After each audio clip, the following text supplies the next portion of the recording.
the levels of water of the lake dropped by 13 meters. That's when the residents realized, okay, climate change is a thing. Humanitarian crisis and wars and all that, we only realize when it happens to us or close to home. This is the Green on the Go podcast, where we talk about keeping travel sustainable. And for today's episode, I'm joined by Louise de Hemmer from Green Destinations. So hi, Louise, and welcome to the Green on the Go podcast. Thank you for having me. Well, can we start by finding out a little bit about you? So a bit about your background and how you found yourself working within the sustainable travel sector. Sure. Well, when I left high school, I wasn't thinking at all about sustainable tourism. I've done all of my studies. So I've got a bachelor with honors and a master's in marketing. That was kind of the strategy I was going for, just marketing. I've always been interested in traveling. Who isn't, and discovering new places and working like that. But it's actually when I was at university that I had a course about destination management. And it was mainly focused on marketing at the time, not really about sustainability at all. But, there was obviously some aspect of it because I did all my university in Scotland. So, we were in Glasgow, we were right next to Loch Lomond. So we worked with them on destination management plans and strategies and communication. And obviously nature was a big part of it and things like that. And so that's why I was always kind of very focused on marketing, but always having tourism on the side, especially destination management. And when I graduated in 2020, so not that long ago, I was looking up for jobs, and that was right at the time that the Future of Tourism Coalition was created.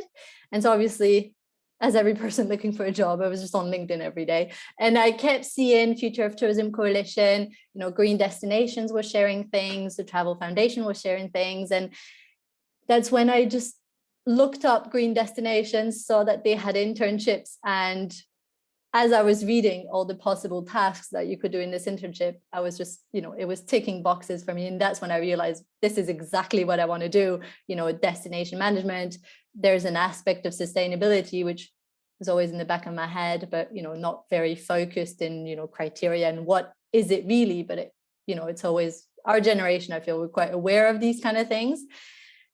And yeah, that's how it came about it, really. It was a bit, not very planned, but in the end, it was exactly what I wanted to do. Yeah. And actually, you were looking for a job in the travel industry in a very, very interesting time when travel kind of wasn't happening. I know. So yeah, and I guess, but what is so exciting about that is that I think what this sort of lockdown period has given the travel industry is it's a time to relook at the way we're working, relook at the way that we are operating and how we want to offer tourism to customers and do it better. So definitely. I guess for you to kind of be going into this sector is like the most exciting time. I totally agree. I think as catastrophic as the pandemic has been for some destinations, we all know, like in terms of budgeting, in terms of all of that, they just don't have the means anymore. I think it's really provided some people the opportunity to stop and reflect, because they didn't have anything else to do. Some of them, because there's no visitors coming in. So I think it actually was a forced break that was beneficial overall. And I think we see it because the conversation has tremendously evolved over the past even 1 year that I've been at Green Destinations. The awareness has increased so much. Yeah, absolutely. So you work as your job title is, now correct me if it's wrong, the coordinator for the Green Destinations Top 100 Stories, which is an annual competition that collects inspiring good practices from destinations all over the world that are working towards a more sustainable tourism industry. Super exciting stuff. So could you just go into a little bit more detail about your job role, about what this kind of top 100 stories competition is about, and about Green Destinations as an organization? Sure. I'm going to start with Green Destinations, but logically, and it was started in 2014 by Albert Salmon and Hugo de Jong. And it's an organization, we're a foundation, and we work to try and make places more sustainable. It's a big kind of tagline. And we have developed what we call the Green Destination Standard, which is a set of criteria that has been recognized by the Global Sustainable Tourism Council on what is a sustainable destination. What are the things that need to be put in place to have a sustainable tourism industry? And that standard is kind of the basis of what we do and how we work. And we have obviously a certification program, which is our core activity. And we have a training program, and we have a set of toolkits for destinations as well, and the top 100 as well. The top 100, the idea is to focus on, as you said, the good practice stories, collecting these stories, sharing these stories, using them as examples to inspire others, whether it's the general public, which I think is quite powerful, because everyone would want to travel to a destination that is putting in place these projects to make their destination better for residents and for visitors, but also for the industry, for destinations that are looking for case studies, or that may be facing a similar problem but just in a different continent, and might steal some ideas or get inspired by some of the projects that have been put in place. But that's not all for the top 100. We have what we call a step 1, which we call sustainability check, which is kind of an eligibility step to the competition, where we ask destinations to self-report on 15 or 30 criteria of our green destination standards. We call these the core criteria, which is what we've identified as the basics for sustainability performance. And the step is really to provide destinations first with an opportunity to familiarize themselves with the standard, and what is a criteria for sustainability? How do you self-report on a criteria? What kind of evidence? What kind of work is involved in all of this? Also for destinations to gain a better understanding of how they're doing. How are they okay on these basics, or do they have more work to do? And also to make sure that we are collecting stories from destinations that have these basics in place. So that's why we have this first step, where destinations, they self-report on these, either 15 if they're a first-year participant or 30 if they're a second-year participant. And they get evaluated, they get feedback, we provide them with the scores, and if they reach at least 60% compliance, then they're invited to submit a good practice story. Wow, so it's quite a lot that goes into it then. Yeah, well, the idea behind this competition is obviously the collection of the stories and all of that, but it's also to provide, we usually try to position it within all of the services that we have in Green Destinations as a good first step for destinations. It's not just about these stories, it's about taking that first step towards the sustainability journey. And so that's what we're trying to give a lot to destinations, so they feel encouraged to continue. Yeah. I guess it gives direction, doesn't it? Yes, it does. Direction, which is sometimes you need that kind of incentive or purpose in order to kickstart a project. Exactly. So your job as a coordinator, what do you do then? Well, my job has evolved over the past year because I was the only coordinator up until a few weeks ago. So I was doing everything from managing, the team, obviously managing the destinations inquiries about the competition, presenting, trying to get new destinations to join, partnerships of the competition, sponsorship of the competition, everything that goes into managing, this competition with 150 destinations joining in, like the evaluation, coordination, obviously, as well, communication, marketing. And now my colleague has joined me, Katharina. She is now in charge of all the more management of the competition, of the destinations, of the, ensuring a smooth process, ensuring that we're delivering high quality services to our destinations. And I'm more into the partnership aspect of it. So partnership, sponsorship, communication, really trying to grow the awareness of this competition as well in the industry, which I think has a lot of potential. And we have great communication partners this year that have joined us. So I'm very thrilled about how it's going. Yeah, no, it's such a great initiative. I think it's brilliant. Now, Spain is a very, it's always top destination for British people to travel to. It's a top destination for Holiday Extras customers to go to. So I'd love to hear about some of the stories that have come from this holiday hotspot. Do you have any from Spain that spring to mind?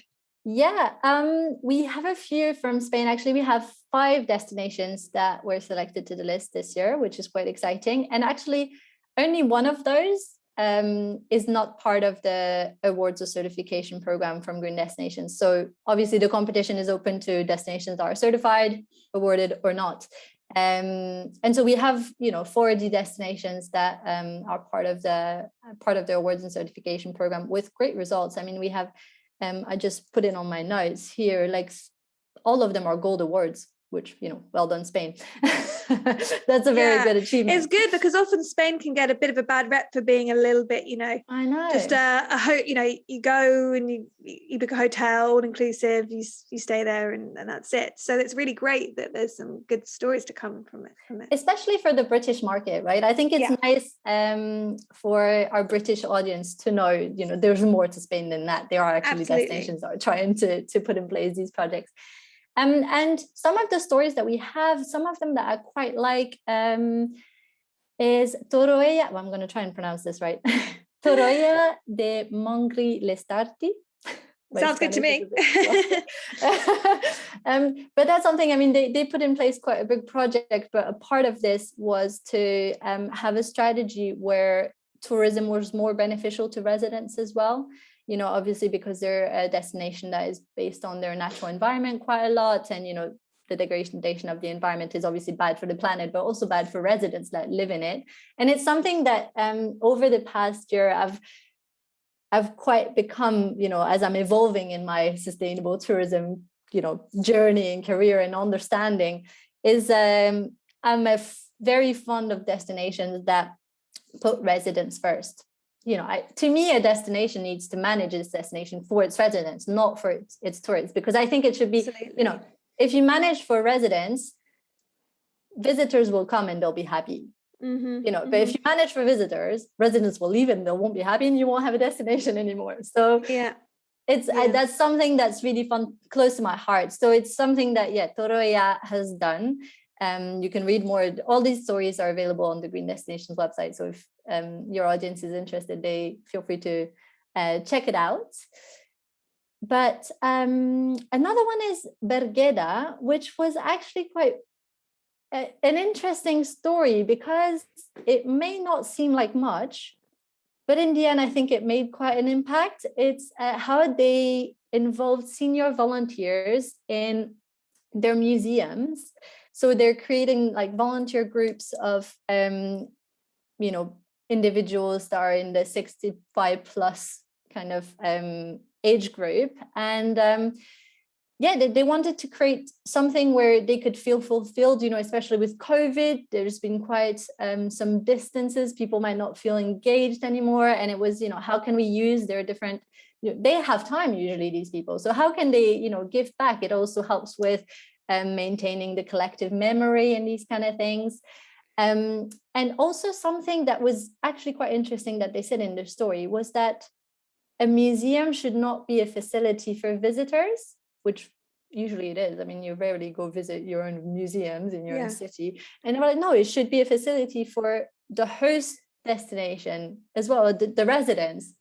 And it kind of, it sparked something in me, because when I read it, I was like, oh yeah, you never think of visiting or becoming ambassadors or volunteers in your own museum unless you're an art student or, you have a passion for that museum. But it was something that was quite interesting. It probably wasn't much in the end, but it was quite inspiring. I can totally see that. And I think, sort of you keep mentioning about the residents and how important it is. And every time I've been traveling, I think I'm going to, the places that stand out for me the most are not necessarily the places that I've wanted to go to because they're the most beautiful, but it's the ones that I've had the most interactions with the local community, and I felt, that I've been welcome, and that I've been able to get to know their culture and all of that. And it is so important. I think good tourism comes from foundations that come from the community in the first place. And so I think it's really great that you're highlighting these projects that are looking after their residents and their community at the forefront. Definitely. And even if like the residents might not come into play when you're thinking about which destination you want to go to, I strongly believe that, and your audience can think about that as well, is, as you said, when have you had your best memories is when you interacted with these people, even if you never thought that you would when you went there, or when you were planning on going there. That's what makes it memorable. So that's why it's important for destinations to take care of their residents, so they become then ambassadors, and there's no conflicts with tourists, which we know happen in a few destinations. Yeah, absolutely. Yeah. Yeah, absolutely. No, I think that's brilliant, and I think it's really good that these kind of holiday hotspots like Spain, that can easily just tick boxes, hotel. I hate to say it, but for the British tourists, it's often British breakfast, which is awful, like a swimming pool and whatever, some karaoke. yeah. They're looking wider and really looking at creating a full experience for the people that are there, that are living there, and that are visiting, so that everybody can enjoy. It's brilliant. So like if a destination, if there's someone who's listening to this, who's part of a project in a destination, thinking, hang on a moment, I've got something I'd like to submit to the competition, how would they do that? Very easy. There's just a link on the website. Registrations for the 2022 Top 100 are open, and any stakeholder, business, or a destination manager can submit the story. The only thing is, if you're not the destination manager, you'll need to work with your destination. So you kind of need to get the destination manager on board, just because of that step one, which obviously we need the destination managers to be involved. But there's a link on the website. All the information is there. We welcome registrations from municipalities, cities, towns, small regions, islands, protected areas, private destinations, the whole lot. So if you have any questions, feel free to check out the website. You can also, there's an email address over there that you can contact us at. So yeah, quite easy. Brilliant. Yeah, absolutely. And I know that you haven't been with the organisation for a really long time, but you must have got to know a lot of stories from the past that have come up in different competitions. Are there any that have really stood out to you that you feel have made the most impact, and that are continuing to make a really big impact? That's a tricky question, because there's so many. Yeah, I bet. There's so many, and they all have something different. And I always say, as well, is that we don't only have the stories that were selected, because we have obviously more than 100 destinations registering to the competition every year. So we have quite a few stories that weren't selected that are also amazing. But just, we have a limit of 100. There's so many we can put on the list. But just for your audience, those stories that weren't selected are also available on the Good Travel Guide, in case you're interested in checking those out. But a story that stood out, one of them could be the Azores story from 2020, the 2020 Top 100 edition, which they won an award at the Green Destination Story Awards as well for that story last year, which was about, I think they call it a sustainability charter, which was about encouraging businesses, individuals, organizations to submit a project that would be aligned with the SDGs. And I think that program, the strength of it is just because so many individuals have gone and said, okay, I will do something for the SDGs. Here is what I'm going to do. It was, I've just taken some notes here just so I'm not saying, I'm saying good information. Yeah. Yes, it's about, exactly. It's about having these organizations or businesses or individuals make a public commitment with responsible and transparent management about so having this implementation of a sustainable project for that aligns with one of the SDGs. And their results are great. They've had a lot of engagement with that project, and I don't know if it's still going on, but I would believe it is. So that's one that I would recommend to go check out. Yeah. But then, there's so many stories of, there's, for example, one that I like to use just because of the message that it has is the story from Sun Moon Lake in Taiwan. Sun Moon Lake being, as the name says, a destination near a lake. And it was submitted to the 2021 Top 100 story competition, but wasn't selected again. But it has such a strong message about the urgency of the situation that we're in terms of the climate crisis, because their lake, because of a very severe drought for 10 months, I believe, the levels of water of the lake dropped by 13 meters. Wow, that's 13. massive. I know. Wow. And they were saying that, that's when the residents realized, okay, climate change is a thing. Mm-hmm. we have to start, because it was, they even say it in the story, and that's what I liked, is that, they were talking about climate change like everyone is.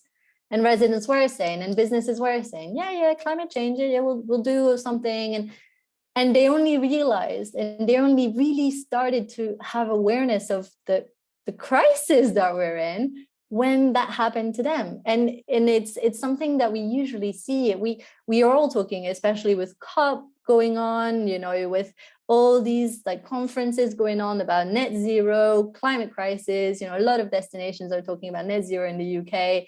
And it's all great, but we're not going fast enough. And I feel like we're only realizing when it happens to us. And that's kind of like, the beautiful characteristics of human beings, I'm guessing. It's been like that for the same, humanitarian crisis and wars and all that. We only realize when it happens to us or close to home.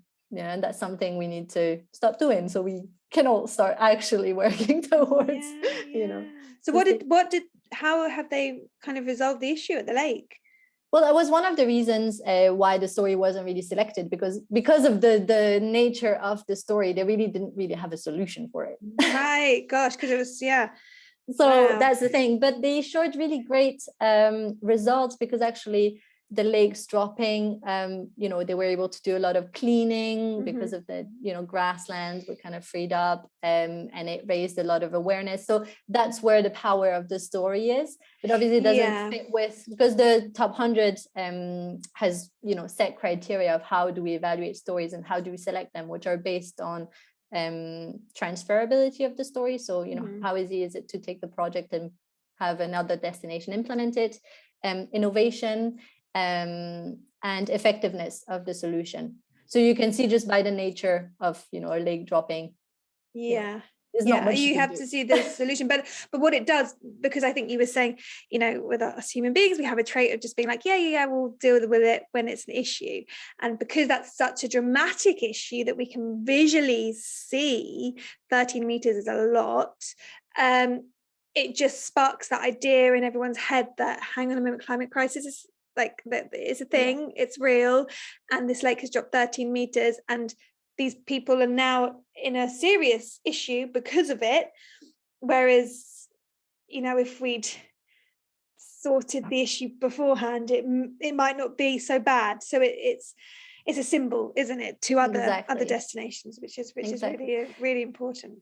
That's why I keep saying it's not all about the stories that were selected. I mean, as good as the stories selected are, they are the ones that are selected because they fit within these marking criteria. But that's why we try to promote the other stories that were submitted as well, because it's not because they're not on the list that they're not good, like this one, that are worth talking about. And it's also because that destination relies on its lake for tourism. Like if they don't have a lake, the whole tourism is going to change, the whole positioning, the whole marketing of it. So yeah, so those people, all the local people's jobs and everything like that, it all comes into play.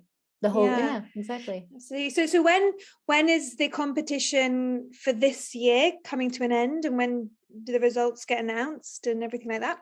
So the 2021 list was already unveiled at the start of October. And now, so that's why now we're open for the 2022 Top 100, which will be unveiled in October next year. Okay, so we've got a whole year for 2022, basically. So this is good. Yes. So anybody listening to this, you've got time. You've got time to submit. Yeah, that's brilliant. Oh, that's really, really great. Well, thank you so much for coming and chatting to me. I think it's such a great initiative. It's such a great idea. It's brilliant how destinations can learn from each other, from hearing these different stories that are coming up. Yeah, I'm excited to see what comes out from this year, because I think there will be lots. Actually, I reckon you're going to have the most this year, because people have had the time to kind of be project planning over the course of lockdowns and whatnot. So there's been so many initiatives going on. I mean, every day I read a new thing on LinkedIn, a new article, and it's beautiful what everybody is doing. So yeah, if anybody out there has a good story to tell, get in touch. Yeah, absolutely. Thank you so much, Louise, for coming and chatting to us on the Green on the Go podcast. It's been a pleasure to speak to you today. Thank you so much. It was an honor to be here. The topic at the moment with COP26, everyone's talking about sustainability, but we've always just tried to give tips and nudges, and not be at all preachy,